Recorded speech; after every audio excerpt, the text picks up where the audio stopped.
everybody, it's Joe from the Strange Voyage Files. It's July 15th, 2026. And here's a question that's come up. Not a debate, but it has come up. Was the Blizzard of Ozz Band and these two albums from the Blizzard of Ozz Band. Ozzy! He's saying it again, Ozzy! Ozzy! Does this mean I'm going to lose money, Ozzy? Oh, the fat diabetic! Oh, why don't you just go and eat something until you can't talk anymore? Yeah, sorry, Sharon. Was this the band? And this should be small, big. Was this a NWOBHM band? That's come up. It's not a debate. I've talked about it with my friends throughout the years. It's definitely something that has come up. Now, new wave of British heavy metal. Both these albums, Ridge Farm Studios, recorded England or the UK. May not have been in the UK. Written in the UK. These albums are conceived and executed in the United Kingdom. Ozzy, Lee, and I'm going to throw Don in there, especially for the Blizzard of Ozz Band debut, British. Bob is Australian, Randy's American, but still, is it a NWOBHM band? It's an interesting question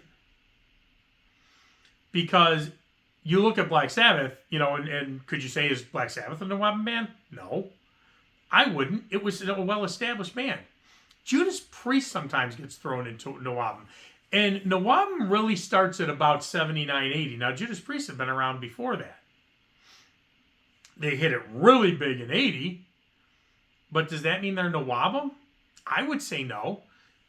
But the Blizzard of Ozz Band didn't exist and came out in 80 with Iron Maiden, Angel Witch, and Def Leppard. Sorry, Joe Elliott. Well, when the Book of Rock is written, I want us to be close to the Stones and the Beatles. Oh, yes, I know, Joe. Joe, he's mean to me too, Joe. He says things that I think may take 3 cents out of my pocket. Ozzy! Ozzy! I hate her. Anyway, just give Bob Daisley the money for the Grail tapes. Pay him royalties. Just do it. How much more money? How much more money do you need? You live in a castle. How much more money do you need? Any rate, I'm done. Is this new album? Well, I say yeah. It checks the boxes. It's British. Most of the members are British. All conceived and executed in the UK. Tour starts in the UK. I mean, even after Ozzy goes solo with his first solo album, Bark at the Moon, that goes back to Ridge Farm Studios. Max Norman, producer, British. I think that the Blizzard of Ozz Band falls through the cracks with NWOBHM a lot of the times because it's so overshadowed that it's Ozzy solo. And Ozzy was Black Sabbath. And Ozzy is, you got to remember, Black Sabbath is on their way out. Never Say Die, which, again, I just did a video on Never Say Die. I love Never Say Die. But at the time, it's garbage. It is seen as absolute garbage. And has it still not charted? I know I said it in that video. I don't remember. I hope it charts. I hope it sells more, Ozzy, because that means I get more money. Oh, yay for money, Ozzy. I need help. I know. This is what happens. I do nothing. This is my life. I know a lot of you agree. At any rate, I do think it's NWOBHM. All fingers point to it being a new British band called Blizzard of Ozz. that is conceived in the UK, created in the UK, and everything comes out of the UK. Again, the Black Sabbath thing kind of overshadows all of that. But I would, if there was to be an argument, I would say yes, Blizzard of Ozz Band is absolutely NWOBHM band. And also you could also have the argument it's a supergroup. You know, Ozzy from Black Sabbath, Lee Kerslake from Uriah Heep, Bob Daisley, Rainbow. I mean, how many Mungo Jerry? I mean, how many other great bands was Bob Daisley in? Don Airey plays with Black Sabbath. Don Airey is like the go-to.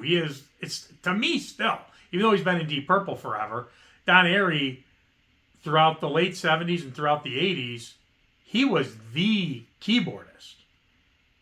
And yeah, there's a lot, Rick Wakeman, John Lord. I mean, don't get me wrong, there's people who are phenomenal, but they were with established bands, you know. Don Airey, I will never say he was a session player because he was so much more than that. But he was the go-to guy. If you wanted the best of the best to be on your album that was not a band member, you got Don Airey. That says a lot. You know, in Randy Rhoads, yeah, Quiet Riot was not a big success in the United States until Mental Health. But, you know, they were still pretty well known. So, you could even argue that the Blizzard of Ozz Band was a supergroup.